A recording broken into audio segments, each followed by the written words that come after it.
Thank you to Bill Porter, Red Pine, for being our guest today. I see so many names and faces that I recognize. So thank you, folks, for coming back to yet another Zen Peacemaker circle. We call these Peacemakers circles, and a number of you have attended lots of these, I think.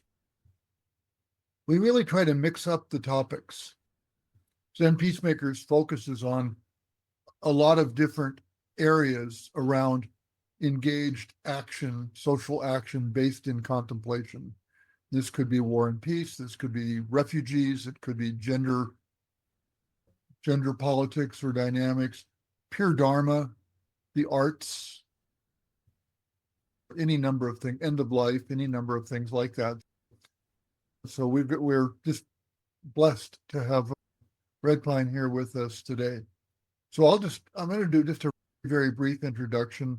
As I told Bill just a few minutes ago, I'll start by confessing I am not a translator. I'm not a scholar of anything, really, least of all ancient Chinese texts,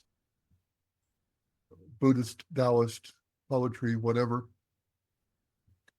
And so I'll be coming at this. I'll try to just help us navigate here, and I'll be coming at this from the layperson's standpoint, if you will.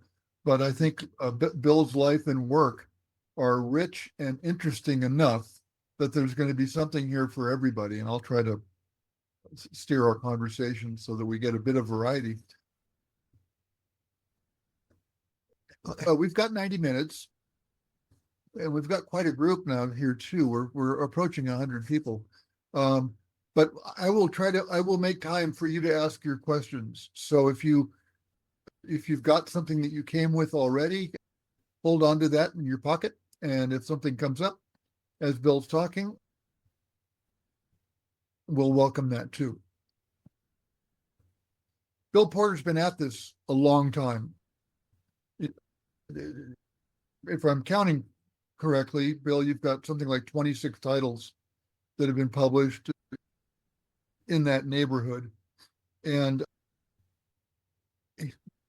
Bill's experience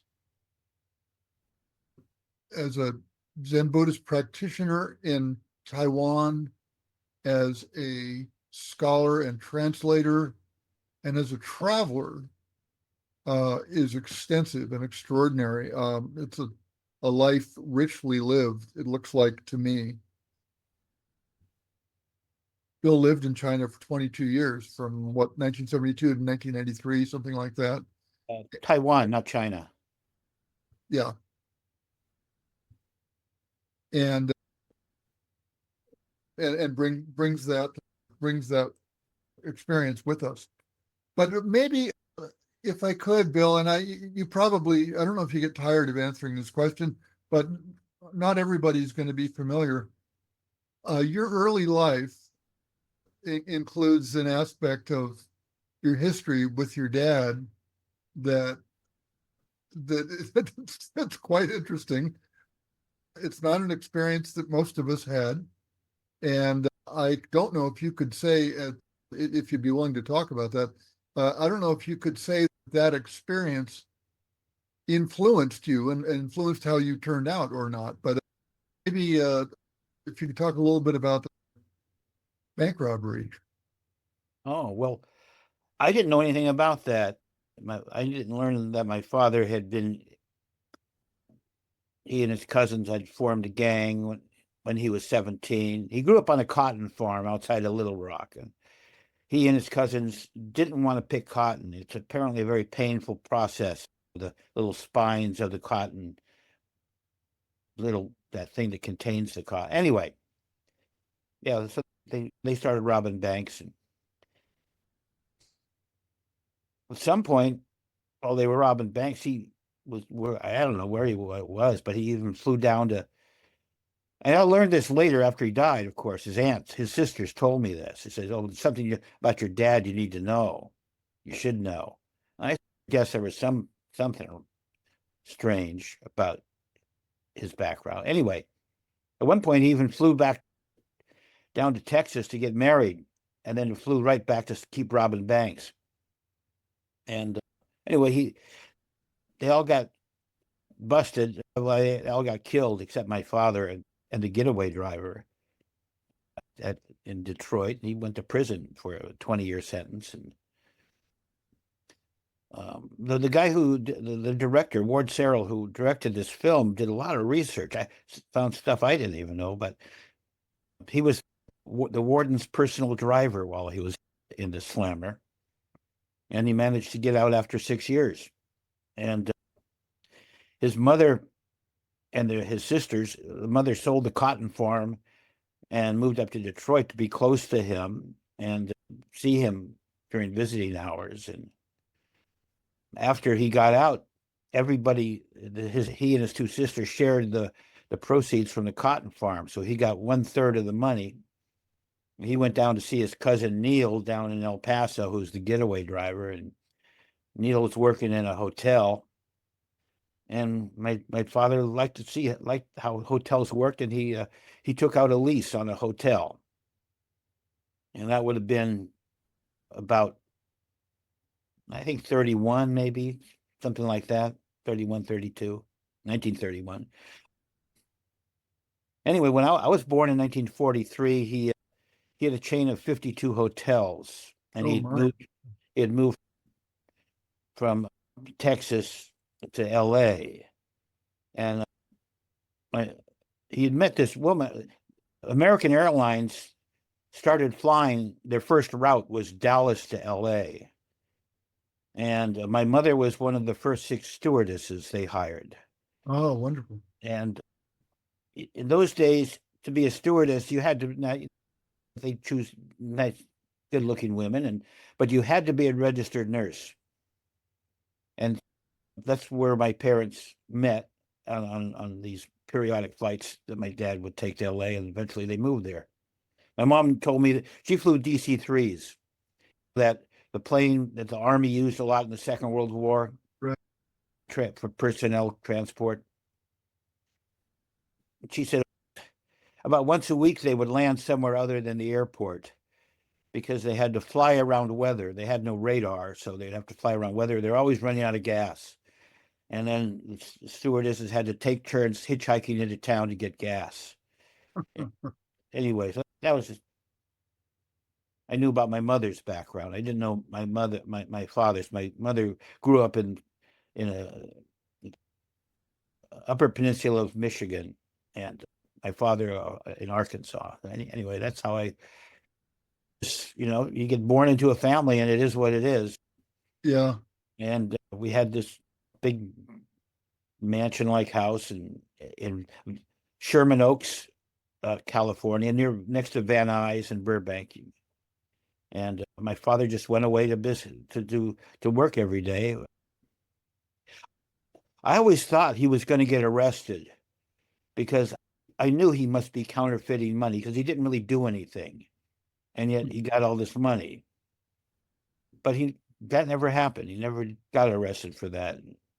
Eventually, my father liked to hunt and fish, and he got tired of the politics.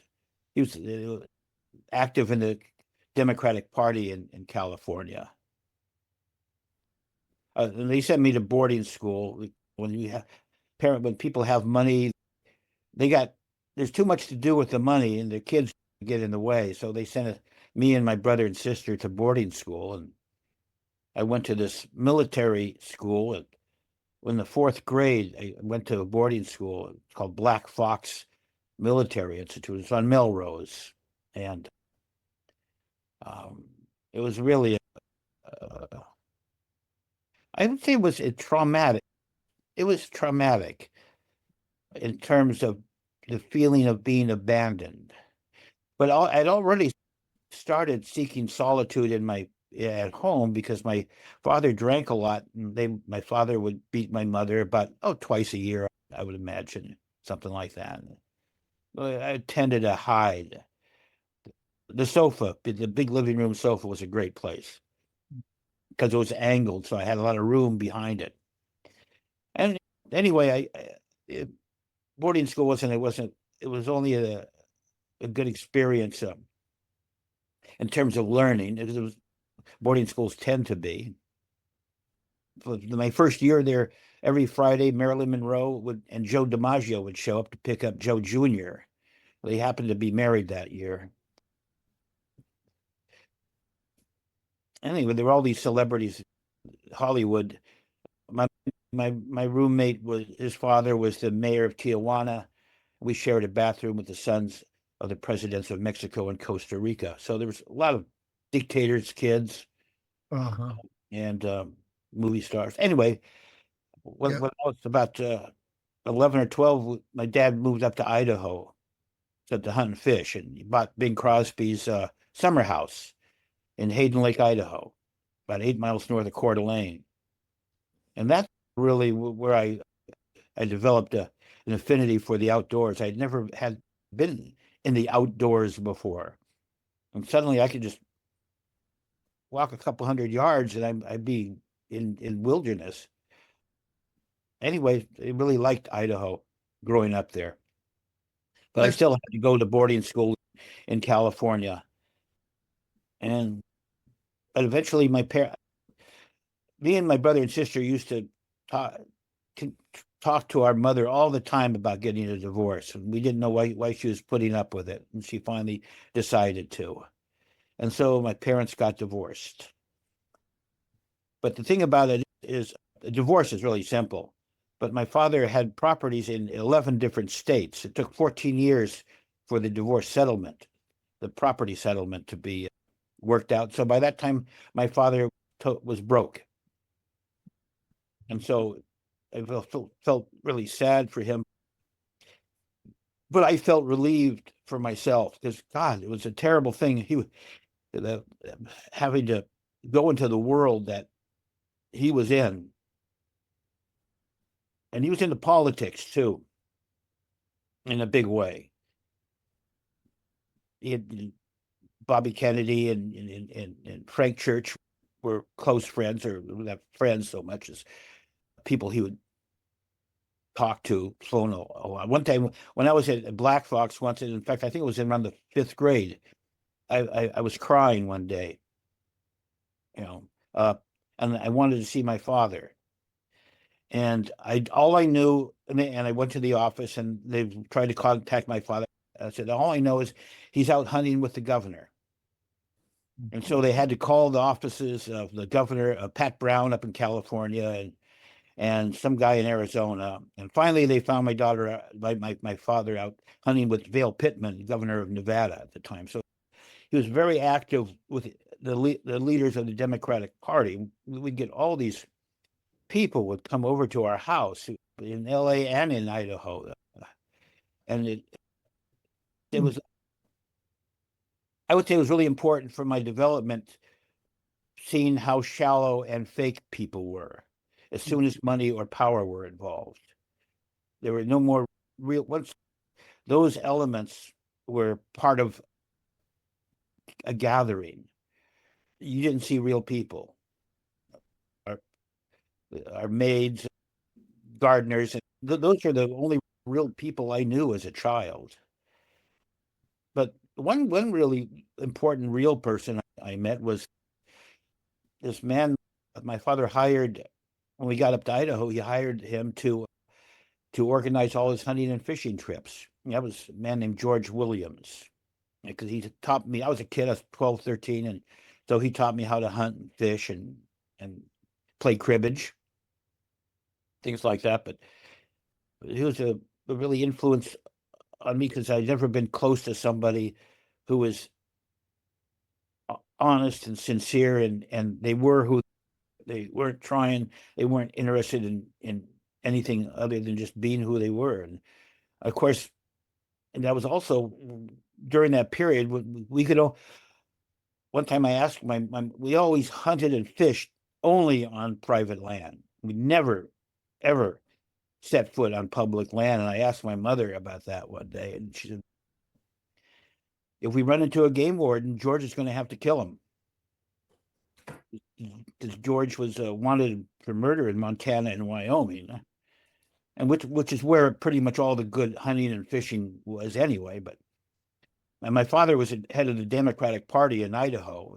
Frank Churchill was his pal, so he was covered in Idaho. But that's the kind of guy George was. But he told me, I asked him when I was about 15 or 16, I asked him about that, and they were just barroom fights.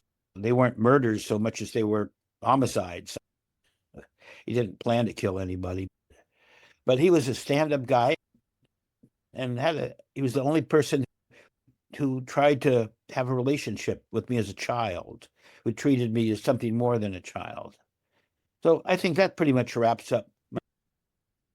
Then I go away to college and I flunked out of Santa Barbara in 61, flunked out of Palomar College, 62, down near San Diego, and flunked out of the Pasadena City College in 64, got drafted in the Army. In those days, when you get drafted, you go into for 2 years, but they had a special program. If you want to add in a year, you get any training or any duty assignment. So I added another year to go to Germany. And eventually they made good on that promise. They tried to renege on it, but anyway, they agreed, and I spent my 3 years in the Army in Germany, then got out, went back to Santa Barbara, and then I studied anthropology. And then when I graduated from Santa Barbara, I wanted to go study anthropology with Margaret Mead and Ruth Benedict at Columbia. They had the best department in America then. So I applied, and I didn't have, my dad didn't have any money, so I was totally reliant on the GI Bill. I got $175 a month then, and so I applied for a financial aid, and they had a language fellowship, and I just read the book The Way of Zen by Alan Watts, and it had all these Chinese characters in it, and I thought that was so weird. How could anybody look at a Chinese character and know anything? It's just a bunch of squiggly lines. So just as a joke, I wrote in the word Chinese on the application, and they gave me a 4-year fellowship. And I was very embarrassed about that because I had no interest in China, Chinese. Yeah. So it was quite by accident, it sounds like. Yeah, it was. Yeah, that was karma right there. But I fought it. Like I said, I went to Columbia, and the teacher gave me a D the first semester, which would have canceled my fellowship. So I had to take a special proctored exam to get a B so I could keep studying there. She was a famous teacher. Everybody called her the Dragon Lady, and she was a Dragon Lady. We started with over 40 people in the class, and after about 3 weeks, she was down to 4 people. And 2 of the other 3 were sent there by the CIA because we were bombing Cambodia in those days. Mm-hmm. She told me, Mr. Porter, I only teach the best, and you're not good enough for this class, so I want you to drop it. So she stopped speaking to me. And eventually I had to get the department chairman, Hans Bielenstein, to force her to speak to me. And so she finally did, but then she got even by giving me that D. Anyway, I survived somehow, and during that year, I met a monk in Chinatown, Master Shoye, and he, a very famous monk. I didn't know who the hell he was, but it's a very famous monk. He lived on Wu Tai Shan for many years, and some rich people in New York brought him to America to cater to their spiritual needs in New York. Anyway, I started meditating with him on weekends, and by the end of the 2nd year at Columbia, I decided getting a PhD is not all that interesting compared to being a Buddha, so I opted for the Buddha. And because I'd studied Chinese, going to Japan didn't make sense. Couldn't go to China because of the Cultural Revolution, so I went to Taiwan. Right. I ended up living 4 years in 2 different monasteries, but I didn't really want to be a monk. I just I liked the life in the monastery, but I didn't do it. They wouldn't even let me do anything because I was an honored foreign guest. They'd never seen a foreigner before. So after 4 years, I just moved out and started supporting myself by teaching English, and lived in a farmhouse for 14 years on this mountain and go down the mountain 3 times a week to teach some English, and supported myself that way. And Anyway, that's were the you- background. were you, yeah, this is the part I'm really interested in kind of that hinge between younger Bill and then getting interested in Buddhism as a practitioner, and then getting schooled enough in Chinese, presumably both spoken and written, I would imagine, to be able to start translating it. At what point did the notion of translating, which is very technical pursuit, when did that occur and how? Well, in the second monastery, it was a Zen monastery, and I just started trying to translate some things as a way to improve my Chinese. And the abbot gave me this book that had the teachings of Bodhidharma in it, Uh-huh. which of course I later translated. And also it had the Zen teaching of Huangbo. And so I started messing around with that because I had John Blofeld's translation in English of the Huangbo. And then at one point, he called me into his office and he gave me a copy of Cold Mountain's poetry. Yeah, which is the first thing you translated, isn't it? Well, second probably, but Uh-huh. close to the first. But anyway, he gave me this book of Cold Mountain. He helped finance the publication, and so he got a big box of books he needed to get rid of. So he handed me one, and I was just amazed that I could read the poetry because Cold Mountain is distinctive in the history of Chinese literature as being the first person of any significance who wrote poetry in the vernacular. And it was designed to communicate, not to impress. He didn't, but he had clearly been educated. He was highly educated, and he chose the language, type of language he chose, and the grammar, you might say, the way he constructed a line Omgevallen. was so clear. Dien erbij. Ja, dus laat me even. Oh, dankjewel. Hier staat. Hold on, somebody. Yeah, thank you. Oh. Well, anyways, I started translating Cold Mountain in the monastery, just just to improve my Chinese, and also because these are the kind of poems I could actually work on. Would you say Hanshan poetry or Cold Mountain poetry is more accessible for the people? For regular? Oh, absolutely. It was designed that way. Yeah, He was the first poet who actually tried to do this. No, the other people who were educated enough to be able to write poetry didn't do things like this. Not like Cold Mountain. Anyway, I moved out of the monastery to this farming village, and I got more. I started spending more time on Cold Mountain. But because I was no longer in a monastery, I had no cover, so I had to go to Hong Kong every 6 months to renew a tourist visa. And I picked up a copy of Pu Ming's ox herding pictures and verses there, and it's really lovely hand-bound edition. And I started translating that too. I got to a point where I wondered, was this? I had maybe 100 poems translated.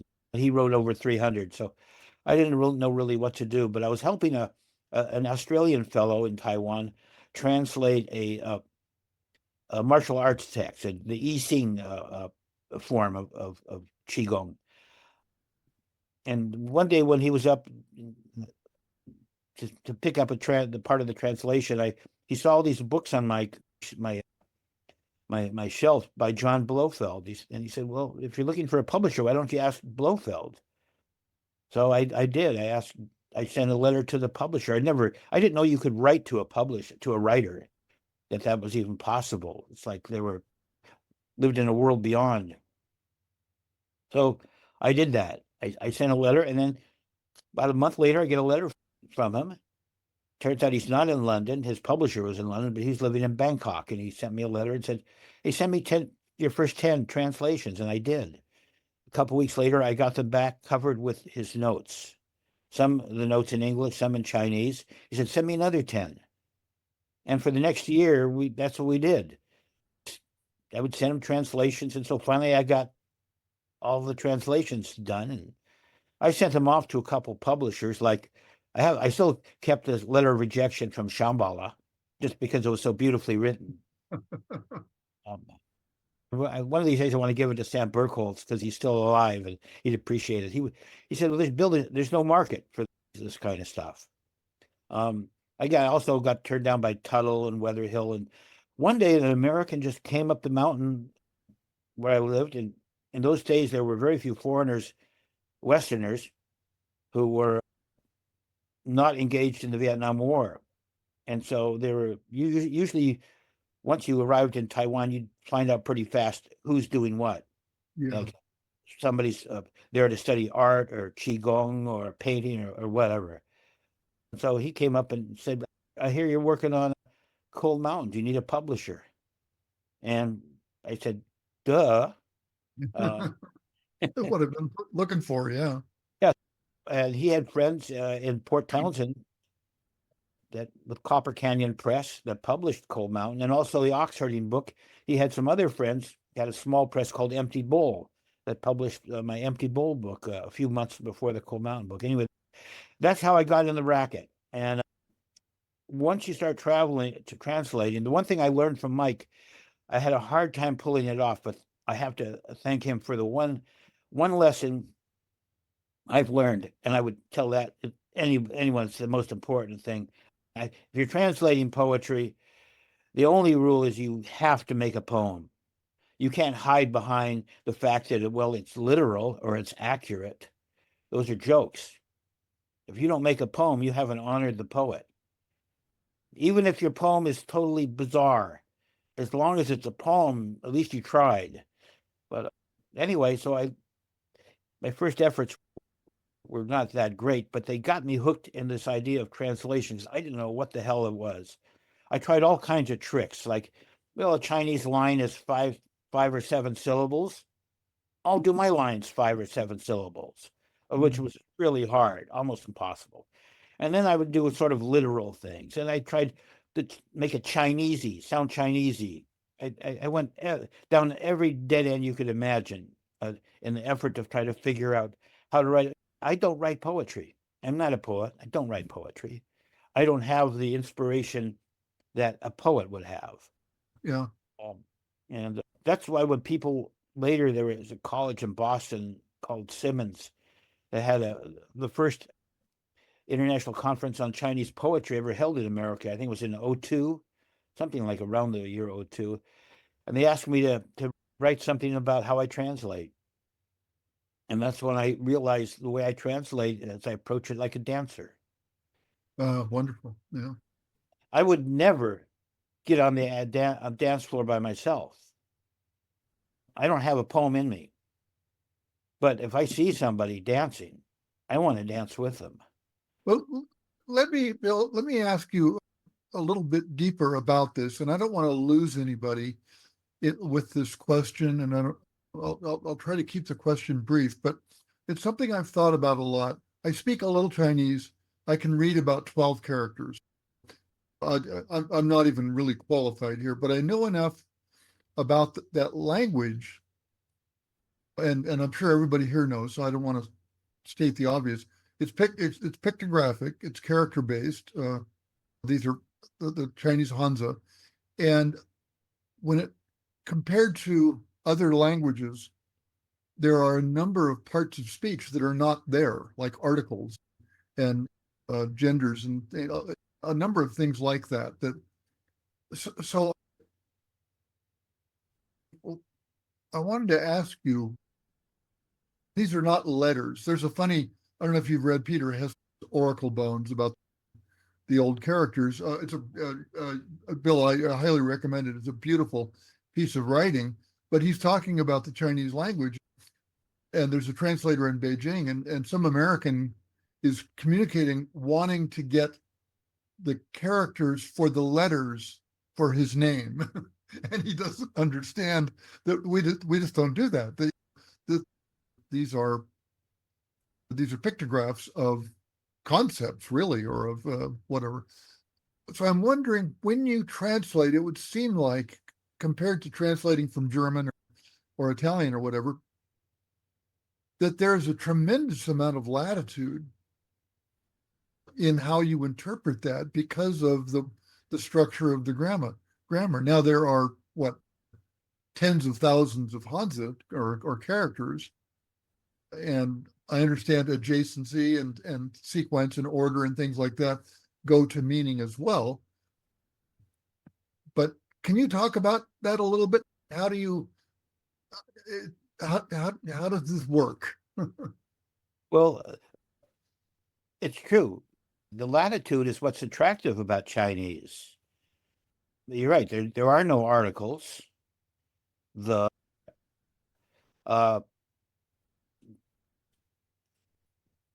there's no singular or plural. It's just that's what it is. It could be singular, plural. There's no time. There's no present tense, past tense, future tense. But they have the word tomorrow and yesterday.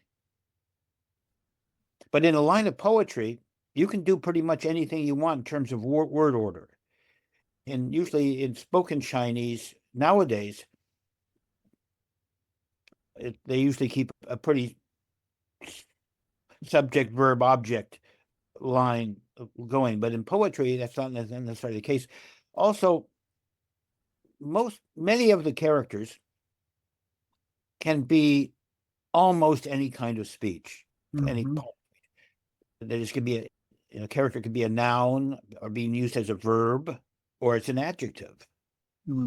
Usually not an adverb. Adverbs usually you can spot. But anyway, so anyway, there's a lot of latitude, and that's why that's in a sense why it's so attractive, because it really draws the translator in to become a creative part of this experience. And so it also allowed me to take a different view of language. That usually we think of language as like something concrete, words on a page. Well, that's it. I have this feeling or this idea, and then I open my mouth. Something comes out, but you don't hear my feeling or my idea. You hear the words that are coming out, and also you interpret those words according to your ideas and feelings. So it's amazing we understand each other at all. Yeah. So there's this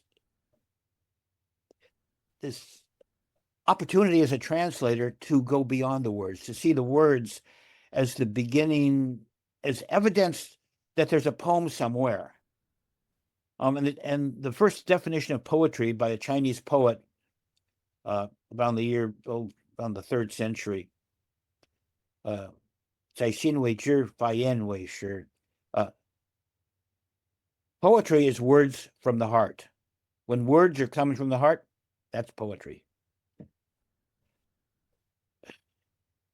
As a translator, you're not going to, if you're making a poem, you have to access that place. You have to recognize that the words on the Chinese page have roots in the poet's heart. And you have to go there. You have to try to go there. And of course, there's a rhythm to these words too. Not just the tones, but there's a line rhythm, like a dance. And that's why I use this concept of, to me, translating Chinese poetry. It's very much like dancing. I feel it viscerally, and that's why I love to do it, because it's. The thing about translation, there's never a perfect translation. There's just another dance on the dance floor. And there's good ones, there's bad ones, but there's never a perfect one, because you're going to dance it differently tomorrow. Next time you look at that poem, you're going to do something different. It's not wrong. It's not right. It's just a matter of how you feel about it. I always feel about whether my translations felt good. Uh-huh. That being the mark of okay, I think I can move on now. Yeah. I'm intrigued by, and again, I don't want to take this too far because we might lose folks, but you're saying that any given character could be noun, verb, adjective, and I'm thinking, and again, my limited knowledge, something that gets used so often, mountain, shan. Is it selective when that's the case, when it can be a noun or a verb or an adjective? It seems to me shan is always a noun, but maybe not. Yeah, you're right. Yeah, there's some things that are just mountains, is a typical example, or water. But there are some characters that are specifically Yeah. have a part of speech, but there are few. So up through this time in your experience, the time in and outside of Taipei, I gather, which is an extraordinary city. It sounds like you had not been into the PRC yet by then. Well, I got married, and a couple of years after I moved out of the monastery, I got married, and the woman, she worked for the Ministry of Communication in Taiwan, the phone company, and that was we got married in 1980, and Taiwan people could not go to China. Right.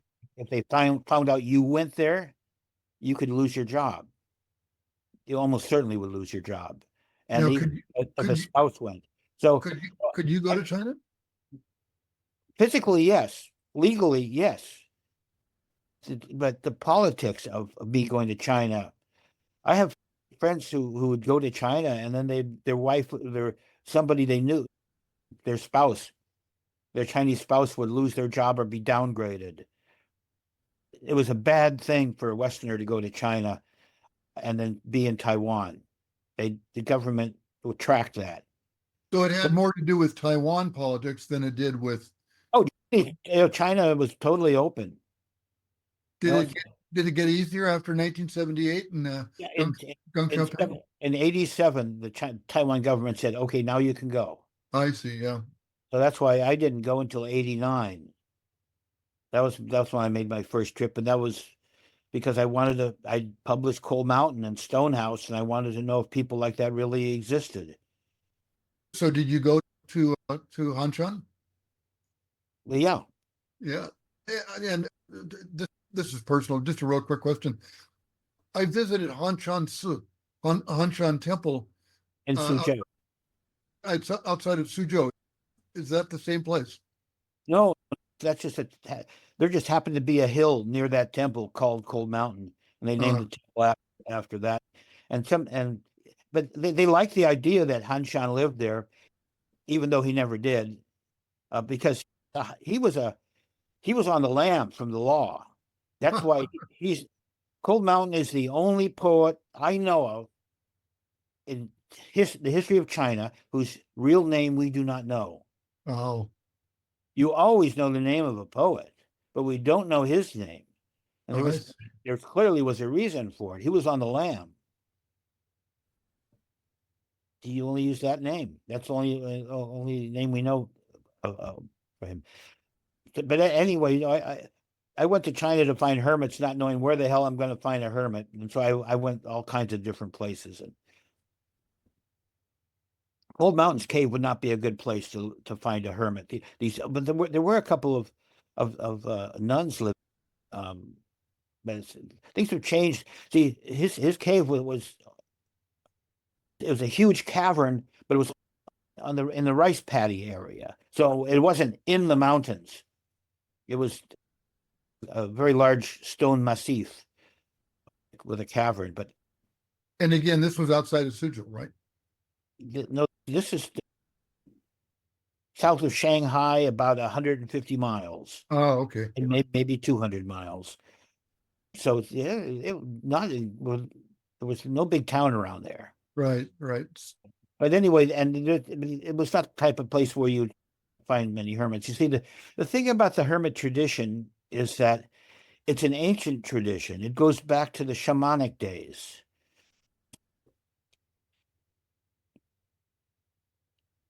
The shamans were associated with the court, wherever the court was, wherever the center of civilization was, that's where shamans were employed. But then they would go up in the mountains for visions. And then when civilization got to a certain stage, then the shamans get housebroken, they become Taoists, and then Buddhism arrives, and then and in the meantime, there's Confucianism too, and they all these different spiritual traditions start using periods of seclusion, of solitude, as important parts of their spiritual life for people. I tell people it's like graduate school for the spiritually inclined. You would not survive a winter if you didn't have an undergraduate degree, if you hadn't already trained in a spiritual path. But all of these traditions throughout Chinese history, Confucian, Taoist, Buddhist, they've all embraced this idea: if you feel called, then go to the mountains. And this generally happens around a population center. And that's why the Jungnang Mountains south of Xi'an were such a rich area for this practice. Most of the early dynasties were right around Chang'an, right around the modern city of Xi'an. So that's why the Jungnang Mountains were I call them hermit heaven.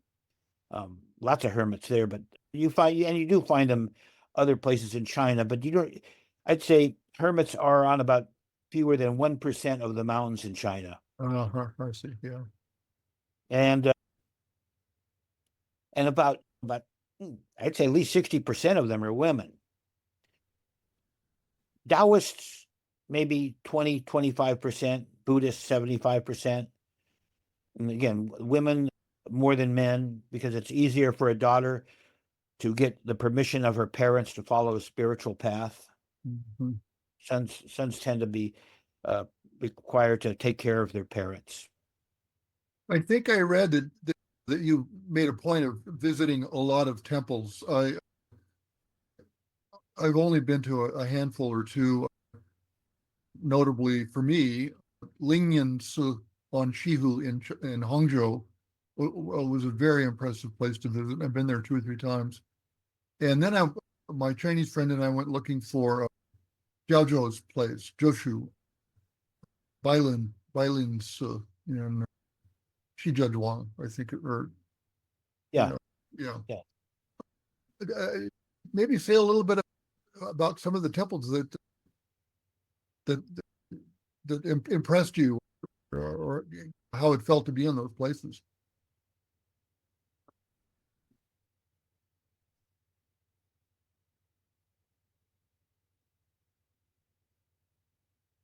The Chinese, of course, really ransacked the temples in the cities. The communists did. But they established quotas. Every city could have so many temples. Every county could have so many, and the number of residents was usually 10. A major temple would be 25. So often, when you go to the temples in China, or when I started going to the temples in China, the structure would be more important than the population, the people living in them. But you would still find old masters sometimes, but not necessarily. Again, because they were, killed, driven out, they just died. But the interesting thing about the hermit tradition is that you cannot find a master, Buddhist, Taoist, male or female, of any significance who was not a hermit, who did not get their PhD in the mountains. And so they left the mountains, the hermits, alone. The communists did, pretty much. So after the Cultural Revolution was over, these people started coming down the mountain again, as they did in the past. So that's why you do get some really good teachers coming down now. But at the beginning, it was pretty hard to find. Bailin, of course, had the good fortune of being the personal temple of Jinghui. In fact, that's how I found hermits in China. I happened to be in Beijing. My first day in China was May Day, and it was a big holiday. And I was walking down the big from Tiananmen down Chang'an Road, and there nothing but students and demonstrators. Everybody, chanting "down with the regime," which is, of course, is absurd, because that'll never happen again in China. I'll bet you that. But it was happening then. Everybody was happy in China. I've never experienced China happy since then. But for the month that me and Steve, a photographer friend, were traveling in China, everybody was happy in that country. Bus drivers, taxi drivers, people on the street. Because people were protesting, asking for more freedom. Anyway, the government didn't know what the hell to do. And this Anyway, was what, mid late 80s, something? 89. 89. 89, May Day was my first day. The 2nd of May, I went to the Buddhist temple that housed the Association of Buddhism in China, and I ran into Jinghui. Huh. And he was the deputy head of the Buddhist Association. And I basically said, "Do you know where I can find some hermits?" And he said, "Yeah, I think there's still some in the Jungnang Mountains." I didn't even know where the Jungnang Mountains were. I found out they were south of Xi'an. But so it's thanks to him that I found these hermits. As soon as I went into those mountains, then within a few hours, I'm meeting hermits. There are hundreds of in that area south of Xi'an. So later on, I gave him when I finally published my book in English. I happened to be coming back to Taiwan, to China, and I gave him a copy. And he gave the copy to one of his disciples, a laywoman, and she translated it into Chinese. I don't know how many copies that sold in America, but I tell you, maybe 30,000, something like that. It sold over 2 million copies in China. Oh my, that's validating, isn't it? Yeah. It became a big deal. Yeah. In fact, yeah.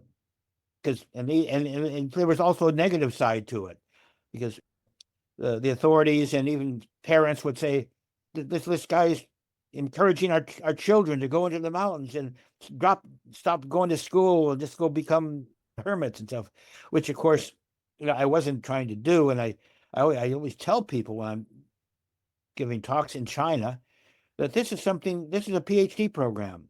Yeah. Yeah, you go in the mountains without any training. You're not going to stay there as soon as it gets cold. The rabbits eat your vegetable patch. You get sick. You're going to go down the mountain. So anyway, that book has sold over 2 million copies. And you became a reluctant enemy of the state. Oh no! Every New Year, I get a New Year's card, a very expensive New Year's card from the Central Committee of the Chinese Communist Party. Oh, wonderful. Ah. I'm their guy. So they dropped their objection to you encouraging. Yeah. That was just the initial thing for people. But the people at the top have seen me and see me as somebody who is promoting Chinese culture. And so the authorities love me in China. Beautiful. Wonderful. That's great. Weird. I know it's weird. They have the Central Committee of the Chinese Communist Party sending in New Year's cards. But maybe it'll come in handy someday. But I don't like to go to China much anymore because of what's happening in China. I'm glad I did my work when I needed to do my work in China. But anyway, no need to talk. Let me ask you about practice, about meditation practice in particular. In the various temples, and perhaps it was different earlier. I was there 15 years ago or so. and they were packed with people, just throngs of people, especially a place like Lingyan Temple on Westlake in Hangzhou, just throngs of people. And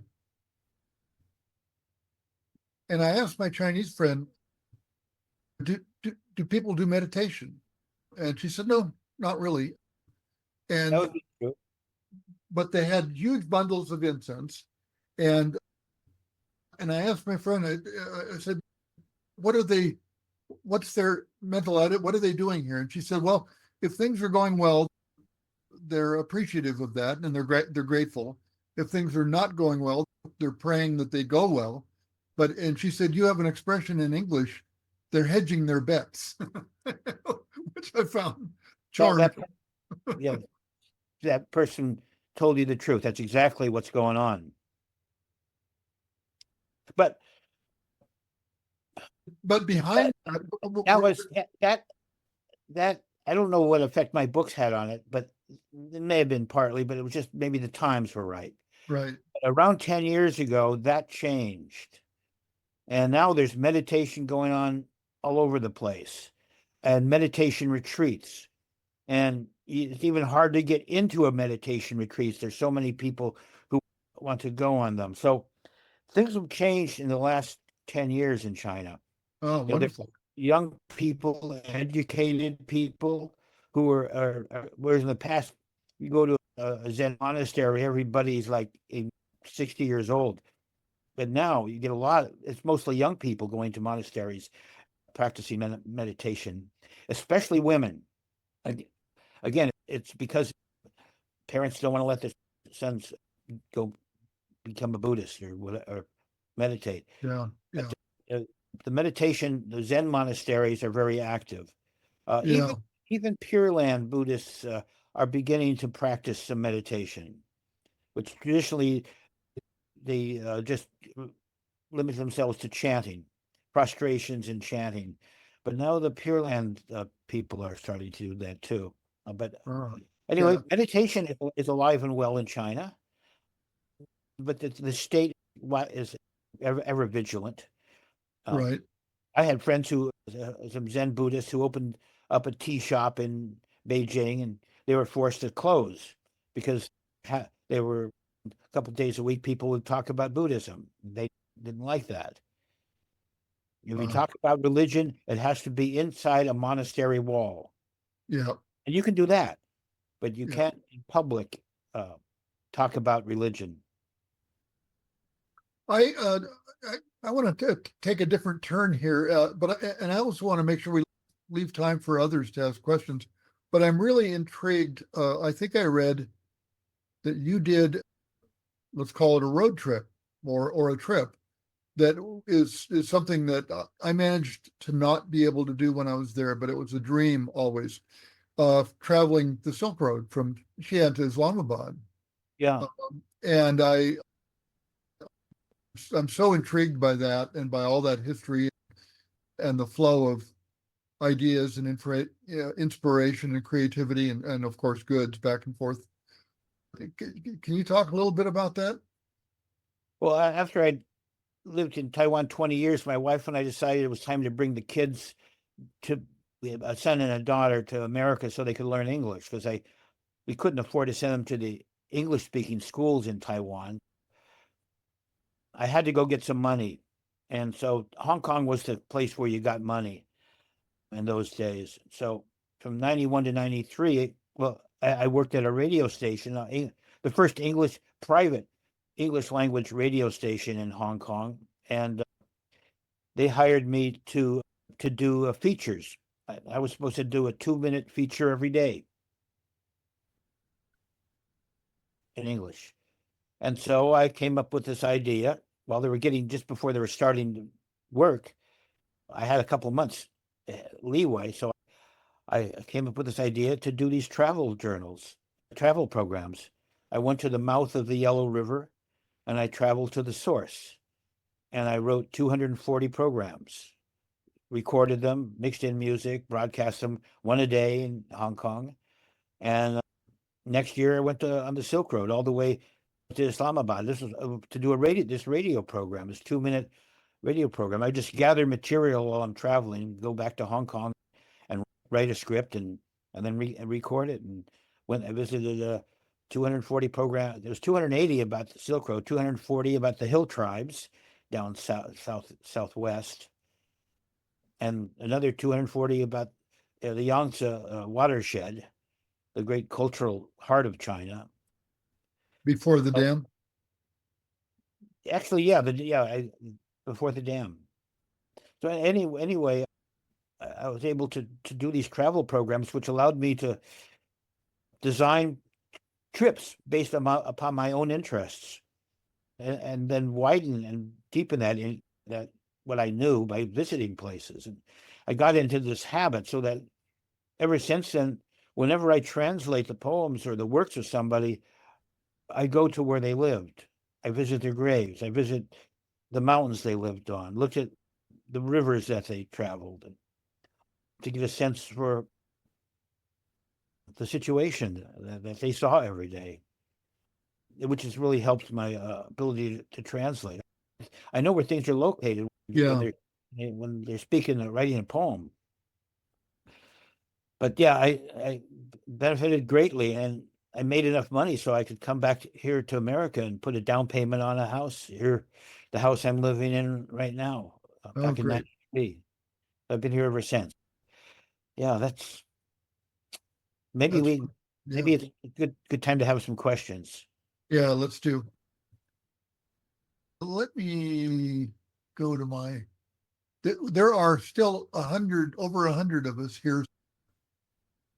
I'm not going to be able to see you if you wave your actual hand down.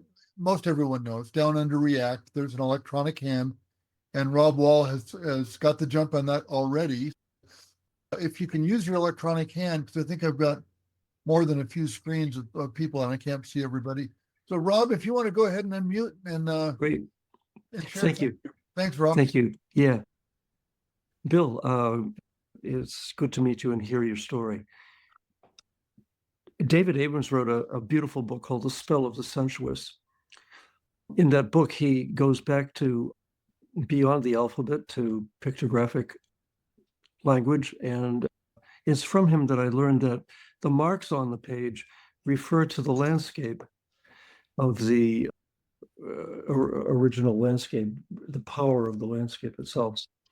And so I'm wondering if that's so with Chinese characters. And another thing is the tone that you have to take or to say when you're speaking these characters. And I'm curious to know if you, when you're translating, can have to say the words or sing the words because of the tones in order to even get more deeply into it. So it's is there a reference to the landscape that's embedded in the poet's marks on the page? And is there a tone that's necessary for the translator to be able to do as you're dancing? Thank you. Sure, yeah. No, the Chinese characters aren't indicating anything graphically. They're not pictographs. There might be 4 or 5 that have like tree or sun or moon, maybe a couple things like that. Otherwise, they're just over time what people were carving on bronze and in wood around the year, maybe around 2000 BC or so. They start coming up with this way of representing a word that what we call a word, that they were saying, a monosyllable. And it just begins that way. Again, they look like they could be maps, but they're not. They're just, in a way, it's just abstract art. But usually there are 2 parts of a character, and usually one part of the character tells you what ballpark it's in. Is this is this a plant? Is it like a tree plant, or maybe is it a vegetable plant? Like that? Or is this a mountain? something to do with mountains or rocks. Or what about horses? Does it have to do with horses?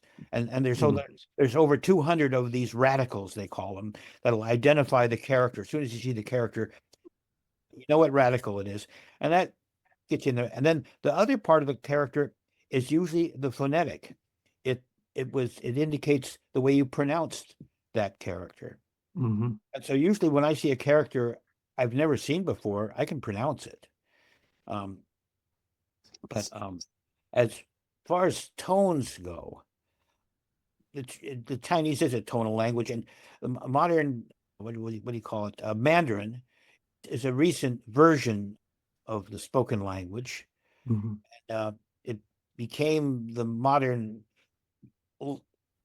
national language is a couple hundred years ago. Mm-hmm.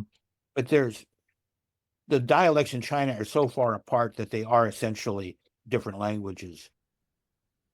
Yeah, but the printed language is the same wherever you go. There's no difference. But Okay. But as far as the tone goes, I've never been interested in the tones. And which is really a shame. But I just have a tin ear. And but I've been able to get away with that because I'm not really interested in speaking to people. During my radio days, I would interview people, and that was important. And I used a tape recorder, but Chinese always figure out what I'm saying, even though my tones are wrong. But it is a tonal language, and you get more respect if you can actually get the tones right. But I've never had any problem. And even when people hear me speaking on the phone, they think I'm Chinese. But as soon as they see me, of course, that changes. But Mm-hmm. what interests me is the things that were written 1,000 years ago. That's what attracts me, because 1,000 years, a lot of the garbage is gone. As the language is winnowed down, the Chinese, what you can see written to just a few books, actually hundreds of books, maybe thousands, but still not many, not so many. So it's really great to be able to read Confucius or Mencius or Zhuangzi or the great poets, and these Buddhist texts, which have been preserved since they came from India. Buddhist texts started coming around the year maybe 100, 200 AD. That haven't changed. That have been passed down since then. So and you get the Diamond Sutra. There's 6 different translations of the Diamond Sutra that came over time. So you can see actually the 6 different. When I was working on the Diamond, I was able to look at for each paragraph. I can see what the 6 different translators were doing with the Sanskrit. So they preserved that language really remarkably well. So anyway, thanks for Thank you. Thanks, Thank you. Rob. Thanks, Rob. And thanks for your answer, Bill. John Wise, I'm not sure if you came first, but John, why don't you go ahead? Thank you. Thank you very much, Bill. I've got a question in your Heart Sutra translation. I'll read 29, but in line 30, you say you should therefore know the great mantra of prajna paramita, the mantra of great magic.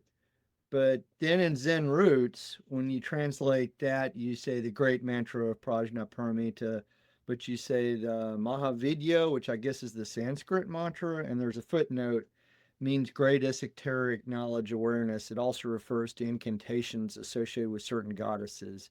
Can you, in light of the dance that you spoke about earlier, can you speak to why you changed it and when you did Zen Roots? Oh yeah, because I got people complain that I was introducing this word magic into Zen, which had no place. I heard that from a number of people, and so every time I bring out a translation of the same thing, I'm always making changes. If you read my Diamond Sutra translation in that Zen Roots, it's also there's some minor differences, because the thing about translation, I keep working on it until the publisher says stop. And even after they say, after stop, it takes about 6 months for them to make a book, or if not longer. So I'm going to see that translation is going to come back to me a couple times so I can still make some changes. And then once it's in a book, then that's sort of it. But sometimes it's not it. Sometimes, like in this case, I have a chance to republish the Diamond Sutra in a different format. So I take another look at it. Is there something in the diamond or the heart that I could do better? And so I thought, well, I'll just call it Mahavidya and let people look up the word vidya themselves and see that it's one of its earliest meanings was magic, something that some specialist knows that you don't know and you can't understand, the kind of knowledge you can't understand, but you're willing to accept that it's knowledge, is called vidya. So I figured I'll just use the Sanskrit and dodge that bullet. And so I won't annoy, I don't like to annoy people, but sometimes I'm willing to make a change like that, because it doesn't change the meaning and my way of using English. I'm more interested in my English, and that in that case, magic, I was touching, I was stepping on someone's toes, so I got off them. Very nice. Thanks. Thank you, Bill. Dharma Joy from my home temple, Zen Center, Los Angeles. Red Pine, good to see you. We were in China together in 2008, and you look unchanged. It's amazing. My questions, I have two questions. The second one is quick, but the first one is, so moving from the cold mountain, what was it that led you to move to these much longer texts, the sutras? Because they're obviously, and what is your experience of them as a translation? What's the difference in translating those as opposed to perhaps the shorter translations of Cold Mountain? And then the second question is, when we were in China, you were very excited. I could feel your excitement because you were working on the Lanka at the time, is what you called it. And so I'm curious, what are you translating now and what's exciting you?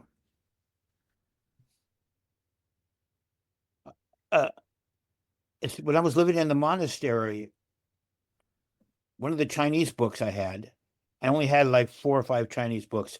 One of them, my sponsor, there's a Westerner, you had to have a sponsor there. And she took me to a monastery in Taipei once that had a good library, a good bookstore. And I got this copy of the Diamond Sutra with comments by 53 Zen masters. After each line, you wouldn't have all 53. There'd be selected comments by all these Zen masters. I held that copy of the Diamond Sutra for years. I would just hold on to it and then open it and just read a page, read some comments. And the Diamond Sutra just came to me. And that's how I translate things. Something comes to me and I develop a relationship with it. So I just always loved this book. And we had Kumar Jiva's translation in Chinese, and it had all these comments by these Tang and Song Dynasty Zen masters. So that got me interested in it. And I never really thought I was going to translate it. It wasn't until a little bit later, when I came back to America.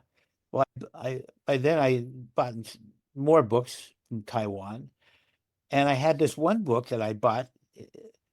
This one publisher had put all 6 translations of the Diamond Sutra, lined them up all on the same page, along with the Sanskrit. And so I could see how all these translators worked. And so I said, I think it's time for me to take a crack at this.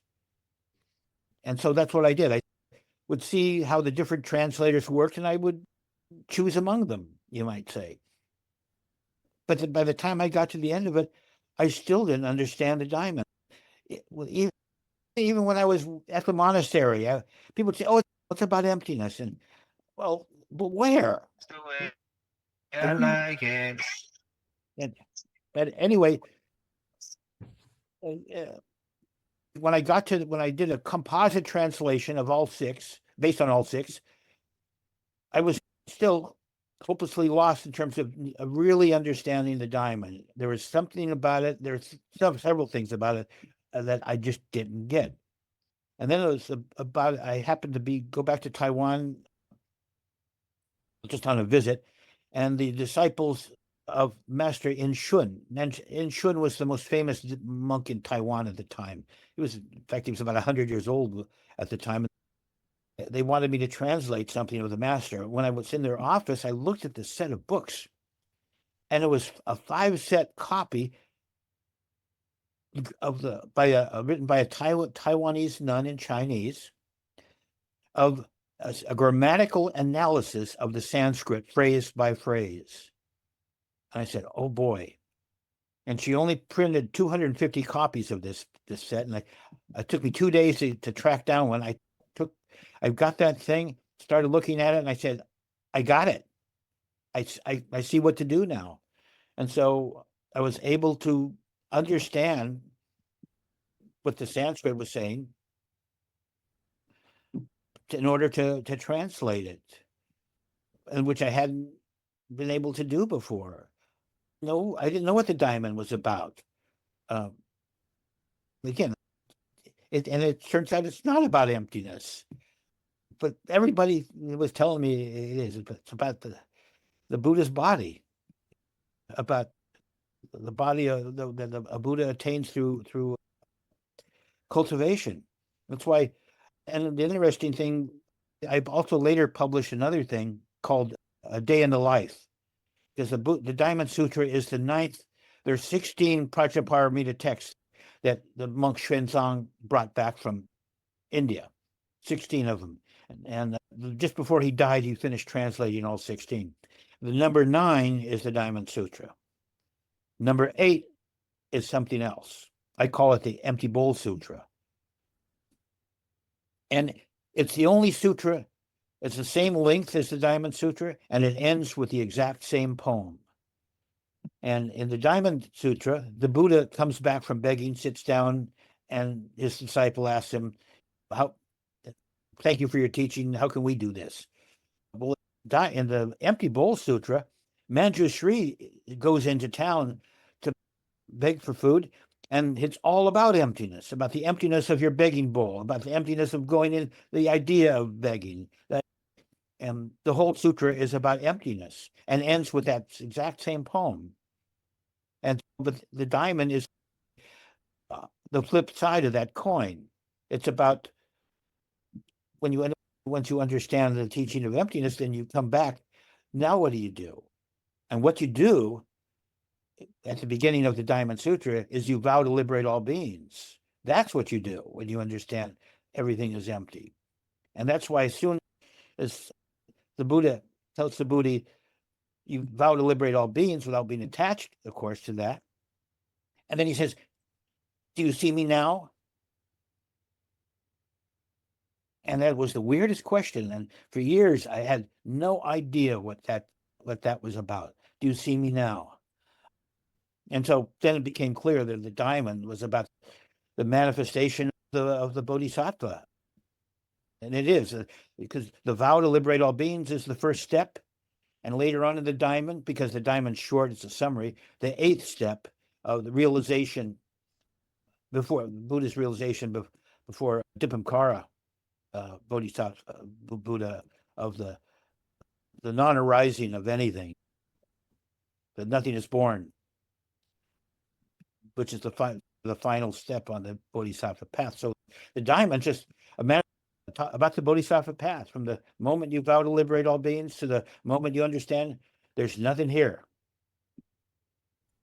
So anyway, and then it ends with the same poem. So that really got me excited about working with Sanskrit whenever I can get hold of it. And of course, another major part of that was understanding the meaning of the word skanda, which appears right away in at the beginning of the Heart Sutra, as well as the diamond. And the diamond, it's punya skanda. Punya is merit, and then skanda, merit skanda. What the hell? And if you read other translations of the word skanda, usually it's like a pile, an aggregate, something like this, which apparently was a very late addition to the meaning started by somebody like Vasubandhu, one of the people into the Abhidharma, who were atomizing the whole idea of reality. Like how we understand what's real is by creating the set of dharmas. In fact, they came up with the word what do you call it? Matrika, matrix. These, and so the skandhas were just elements like in this matrix. And the earliest meaning of the word skandha was a tree trunk with the first limbs. And the Jains used that word to mean person. And in Sanskrit literature, when you see a person in the distance, they look like a skandha. So it's not a pile, it's not an aggregate, it's a person. And the Punya Skandha in the Diamond Sutra is the body of merit, the person of merit, the Bodhisattva. And so by having this opportunity to deal with Sanskrit, even though I don't know anything about Sanskrit, but this Buddhist nun did such a wonderful job breaking it all down with grammar and Sanskrit background, and that I was able to say, wow, it fits together now. Now I know what it means.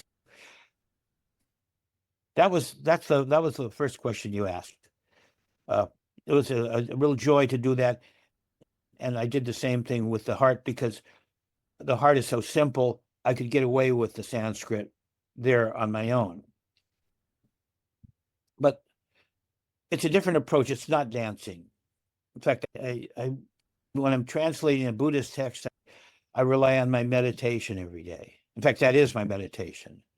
I use it like that's, instead of a subject of meditation, it's a line, usually a line in Chinese. And I'm trying to figure out how to handle that line. Sometimes it's the line, sometimes it's actually just a word, because again, I'm working either from Sanskrit or Chinese in terms of words for the sutras. And so I'm wondering how am I going to put that in English?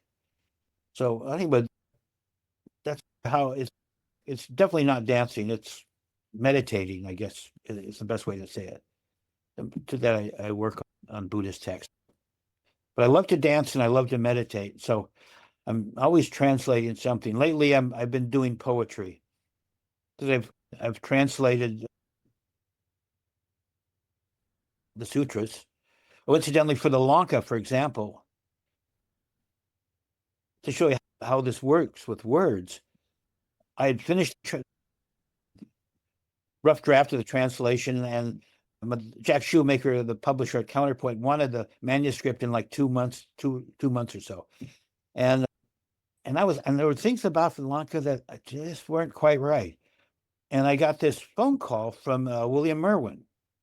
He asked me if I would come to Hawaii and explain the Lanka to him, which is a really odd request anybody would ask of any other person. But he's the kind of person who can make that request, and I'm the kind of person who said, "Oh, you buy me a ticket." And so I went there and spent a week there. And in the course of trying to explain the Lanka to him, I realized I'd made a mistake in the use of the word discriminations. It wasn't discriminations, vibhasa, from the Sanskrit, or wangxiang in Chinese. It wasn't discrimination. It was projection. And as soon as I told that to Merwin, he said, got it. Because if you say discrimination, you're admitting that there's a subject and there's an object. If it's projection, there's just a deluded subject, an ignorant subject, just making his own movies. And so anyway, sometimes translation is like that. You just don't have the right word yet. And I got lucky that I was able that Merwin called me and to do that. So anyway, now I'm just doing poetry. I have a book of poetry coming out in May by China's most famous lyric poet, poetry written to music, to melodies, but the melodies are gone. They never figured out a way to note of notation for them, and so the most famous lyric poet, who is the most fascinating man. When you say his name to a Chinese, they react differently than you could say Li Bai, Du Fu, Su Dong Po, whatever.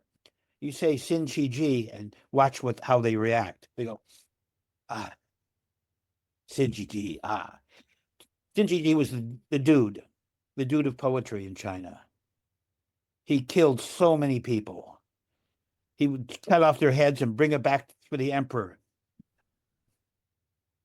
Just a totally bizarre character who wrote the most beautiful poetry. Anyway, so that's what I just finished doing, and now I'm working on a book by Su Dong Po, a biography and poetry of Su Dong Po. I don't know. I really would like to work on another Dharma project, but I've tried a couple projects. Like once I was about to begin the Samyutta-gama. It's the Sanskrit version of the Samyutta Nikaya, which has been translated into English. I forgot by whom, but anyway, I was going to work on the Samyutta-gama because it's this early book by these Abhidharma people. The major Sanskrit sect was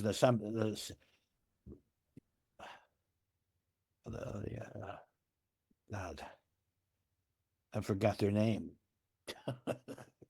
Anyway, and then I started reading. It's really an early Buddhist text, and as it turns out, I'm not really into early Buddhism. It's just too much about desire and suffering, and I guess I got hooked on the Zen approach, and so I don't know.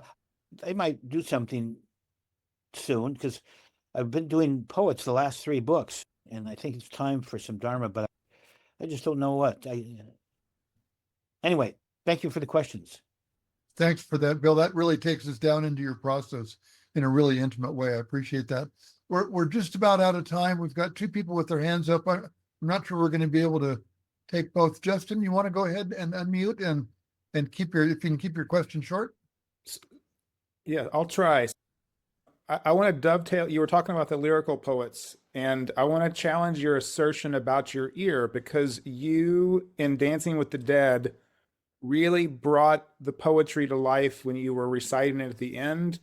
And then when Wu Fei was doing her recitation, like, I really heard it and was able to understand it in a way that I haven't before. And like, I would be curious if you'd ever thought about doing recordings of your translations or the work that you're doing. Very quick. Yeah, I'd be happy to. Believe it or not, there are audible versions of the Heart and the Diamond translations now available, or they should be. At least the translator, the Audible guy, finished his work on the Heart and the Diamond. But I enjoyed doing radio in Hong Kong and Taiwan, and I think it'd be fun to sit down and read the English, not the Chinese. My Chinese sucks. My spoken Chinese, but well, thank you. I'll mention that to the publisher one of these days. Thank you. Thanks for your question, Justin. And someone else had their hand up, but it's come down now. If you want to lift your hand again. There it is. Brenda, yeah, hi, thank you. Hi, Hey, Brenda. Bill. Hi, Bill. I'm skipping work in order to be here, and I posted a link to your Day in the Life, the Empty Bowl Diamond Sutra, so people can look at that. I had a question, which, given that humans reify project everything, I wondered if you could talk a little bit about what the project you spearheaded on creating an ecumenical meditation retreat center. And I'm thinking about the future in terms of having a node where everybody of all persuasions can meet and go to the essence as a blueprint for how we get through the mess we're in. So I wondered if you could just say something about that. Thank you. Oh, well, a couple of years ago, some friends of mine, we got together and decided we were going to build a community meditation hall here, that is non-denominational, and because it'd be good. It's my experience that when you have a Buddhist center, a lot of people are a little shy about joining or coming because they don't want to have to learn how to do things. Things might be in a foreign language. So anyway, we thought we'd build a community meditation hall, and so we finished the design process on that, and we bought some land, bought some building, got the design done. Now we're just going to start fundraising soon to build it. We got this artist. There's a fellow in Arizona named James Turrell, and he agreed to design the hall for us. And so we have that. Anyway, our idea is to have a place where people can come in, like churches. You can go in and pray anytime, and like that. We'll be using volunteers. It'll be free, and just use volunteers to keep it open as long as possible and early as possible, and just run it like that, and just make it into like we figure people have community swimming pools. Why not a community meditation hall? And then we'll have an executive director who will probably be the only person actually making a salary, who arranges for people to come and give talks. I already asked the abbot of Gethsemane to come, and he's agreed to come to talk about Christian contemplation. You'd like to, anyway. This is an idea. Who knows? But maybe we build it and nobody comes, but maybe they do. Wonderful. Thank you for the question. Yeah, thank you, Brenda, and Bill, thank you for your answer. And we are just perfectly at the end of our time here. Bill, I sincerely want to thank you. This has been really enlightening, if I can use that word, and I appreciate your sharing your stories and your perspective. And I think we all learned quite a bit here, and we've still got most of 100 people with us. Okay, thank you, Bill. Thanks, everyone. Thank you. Okay, much appreciated. Bye-bye.